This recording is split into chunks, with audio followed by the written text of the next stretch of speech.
Day 1. I arrived at the airport and caught a train straight to Rinku Town. One of the coolest things is that when you arrive at the station, it takes you directly into the shopping mall. Right outside, you'll see the Rinku No Hoshi Ferris wheel. Stay tuned, because we'll check that out later in the video. Fun fact, this Ferris wheel is one of the largest in Western Japan and lights up beautifully at night. On the other side, near the luxury outlet mall, you'll find this incredible beach filled with perfectly shaped smooth rocks, almost like giant pebbles. This beach is truly one of a kind. The rocks have been naturally polished by years of ocean movement, giving them their smooth texture.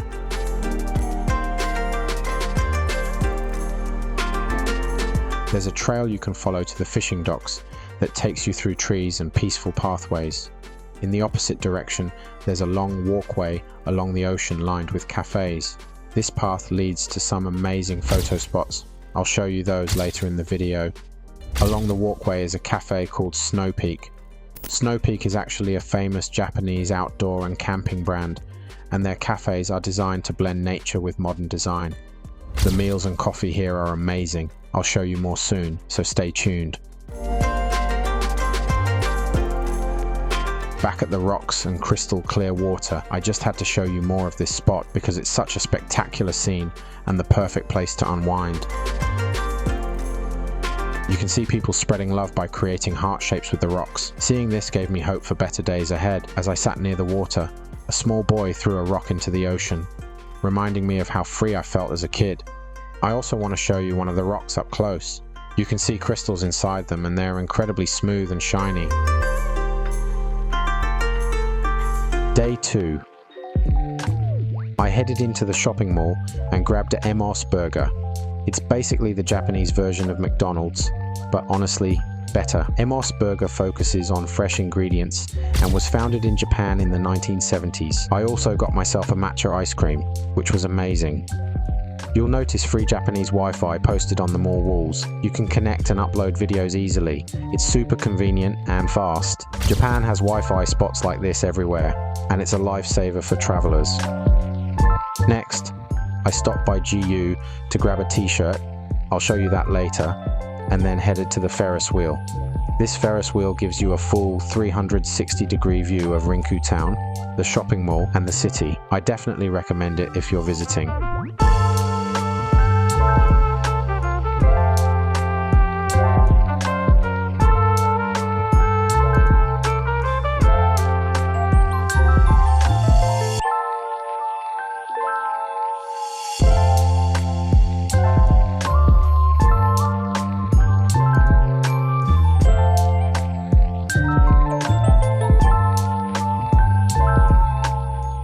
After that, I went to Rinku Town Love Park, where you can take selfies along the ocean. On the way, I spotted a guy dressed entirely in red. Definitely stood out.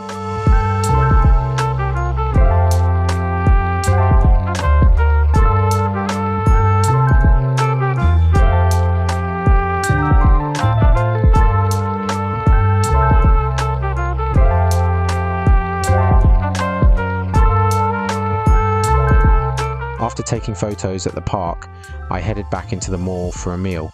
The way chicken is cooked in Japan is next level, better than anywhere else in the world, I guarantee it. Back by the ocean, I showed you the t-shirt I bought, a Dragon Ball Z shirt. What do you think? The sun was shining perfectly at that moment. I stayed at a hotel just up the road called the Premium Hotel, right next to the luxury outlets. Let's check out my room and the views. Japanese hotels are known for smart design and efficiency. The toilet is high-tech and even cleans you with a water spray. Amazing. There's also a bath for relaxing, a mirror, and a single bed with built-in lighting.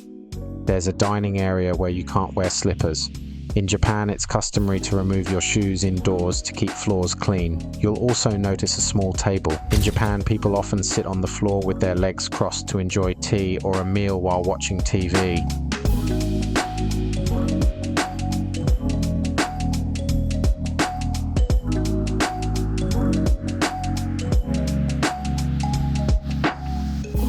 Check out the night view from the window.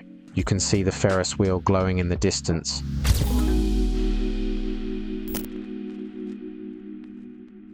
Day 3 I headed out to Long Park.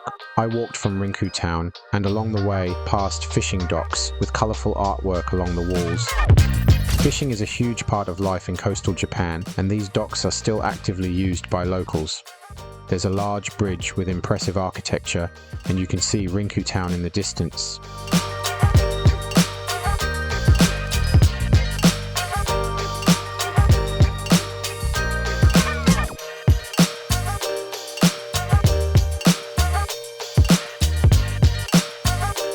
Finally, I reached the park.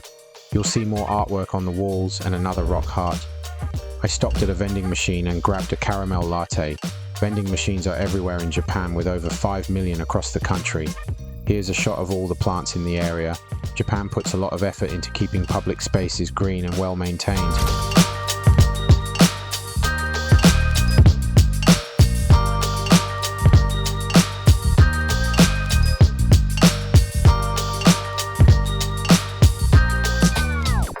I found another vending machine, couldn't help myself, and got a Hershey's chocolate ice cream. You can see me buy it here, 500 yen.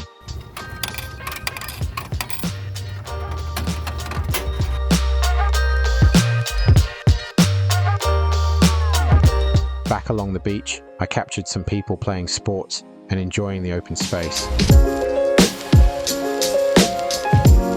After the beach, I headed into the mall for a bite.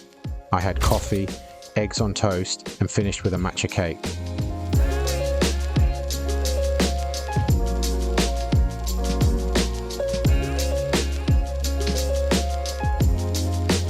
Later, I went to Aeon supermarket to experience grocery shopping in Japan. I picked up sandwiches, fish eggs, seaweed, mixed fish, and yogurt. The yogurt in Japan is seriously on another level.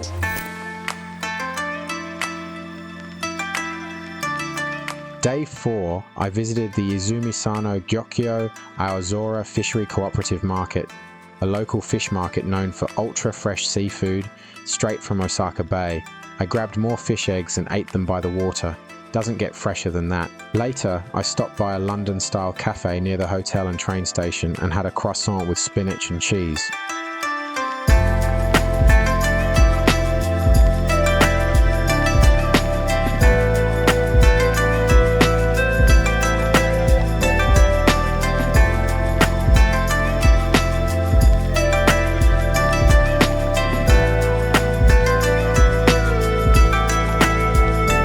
For lunch at Snow Peak, I had a bowl of rice, a steak with a side of vegetables, and a salad. For beverages, I had miso soup and a coffee. The meal was quite tasty and filling. I ended the day at Starbucks near Versace, where I treated myself to another matcha cake. I also filmed some of the artwork at the hotel, trees and flowers everywhere. You really can't beat it.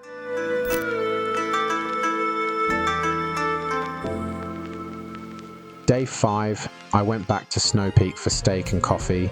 Take a look at this. While eating, there were guys setting up a tent in front of me, which fits perfectly with Snow Peak's outdoor theme.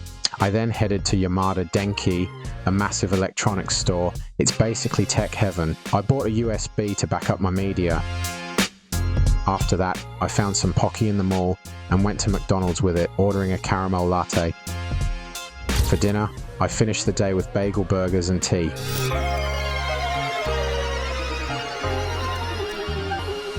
Day 6, I started the day with fish eggs, a banana and tea. After relaxing and checking out my growing coin stash, Japan uses a lot of coins, I checked out of the hotel. I grabbed some chicken and rice and walked around, spotting trains and small gardens growing cabbages right along the streets. These little community gardens are common in Japan.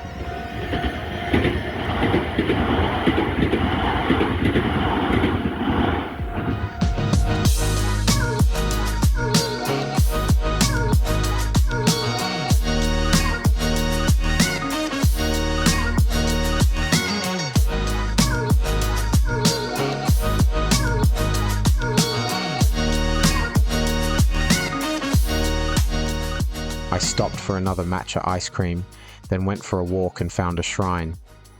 I noticed a metal bar on a tree near where I was sitting. Shrines can feel unfamiliar at first, but they're peaceful places meant for reflection. As I was leaving, 3 girls were waiting out front. I waved goodbye as I left.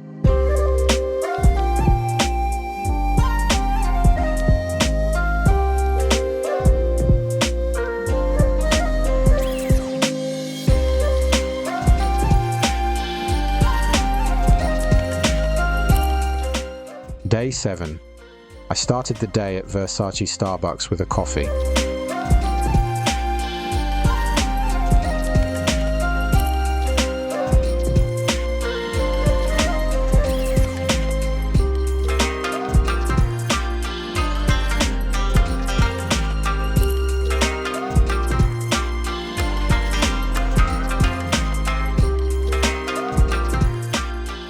I wanted to explore more by bike, so I went to a bike shop.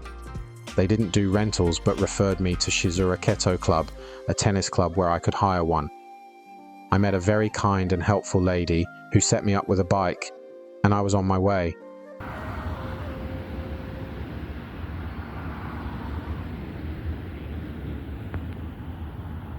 I found another shrine along the route.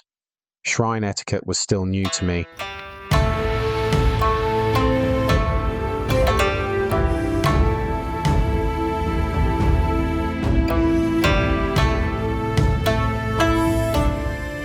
I saw a big rope, bowed, and later noticed someone throw a coin, clap and bow, which is the traditional way to pray.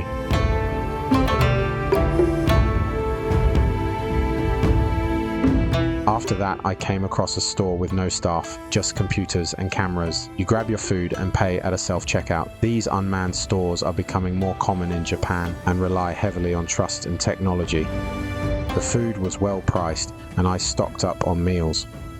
On the way back, I spotted a large Audi, pretty cool, and passed by the Stargate Hotel to check out the menu.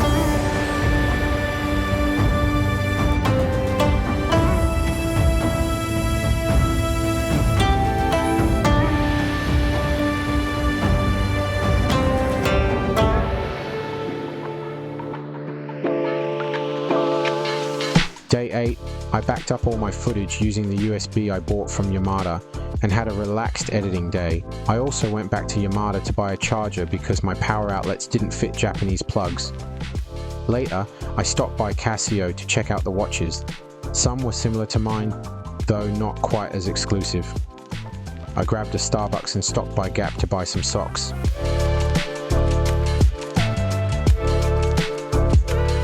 Day 9. My trip begins at the train station, where I can see and hear a beautiful lady playing the piano, surrounded by galaxy art on the walls. Many larger Japanese stations feature public art and live music to make busy travel spaces feel calmer and more welcoming. I then went to get my ticket. The train system can be daunting at first, especially when you don't speak Japanese, but with my photo AI translator, I was able to translate some things. With the help of a stranger, he pointed me to the right number for my ticket. This kind of everyday kindness is very common in Japan. I recommend getting a transit card. It makes life much easier.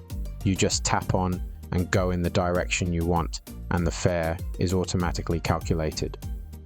After getting my ticket, I grabbed a coffee from Lawson and was on my way to the Shizen Yugakukan, a natural history museum.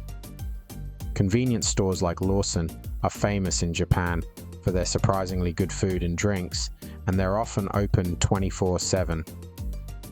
Take a look at this blue train. How cool is it? Some express trains in Japan are reservation only and designed for speed and comfort, often reaching over 120 kilometers per hour. The grey-style train is the one I was catching. Upon arrival at the Shizen Yugakukan, there were turtles on the wall. Japanese people love turtles because they symbolize long life and good fortune, and I must admit, so do I. There are so many things to look at here. Just take a look around. You'll see butterflies, ducks, birds, fish, and a full speaker and light show system you can interact with. Many Japanese museums focus on immersive experiences using sound and lighting to make learning more engaging for all ages. There's plenty to see here, with so much different wildlife inside. On my walk back through town to the train station, there were rock features and what looked like a large sundial. Public spaces in Japan are often designed to blend nature, art, and function. It started to rain, so I pulled out my trusty clear umbrella. Clear umbrellas are extremely popular in Japan because they're cheap, practical, and let you see where you're going in crowded streets. People often leave them behind for others to use, which is why you'll see them hanging all over the city. I stopped at Lawson for lunch and made my way back through the small housing areas where I spotted a small bird on the road. How cute it was. Urban wildlife is surprisingly common in Japan, even in busy cities. I also spotted amazing gardens with trees that looked perfectly shaped. Japanese gardens are carefully maintained, and trees are often pruned by hand to create these clean, balanced shapes. I reached the train station and took the grey train back home. When I reached Rinku Town station, it was back to the shopping mall to try to get myself a Godzilla from one of the machines. Capsule and claw machines are hugely popular in Japan, with exclusive items you can't always find in stores. I also went to play another machine, but the numbers were flashing angel numbers at me. Got to love the gods. I finished the night off by looking at Lego, and then the strangest thing happened. There was a line of cars with their lights flashing on my hotel street. In Japan, flashing hazard lights are sometimes used as a polite signal or warning rather than an emergency. What's going on here? Leave me something in the comments. Don't forget to smash that like button, hit subscribe for more videos. I'll see you on the next adventure.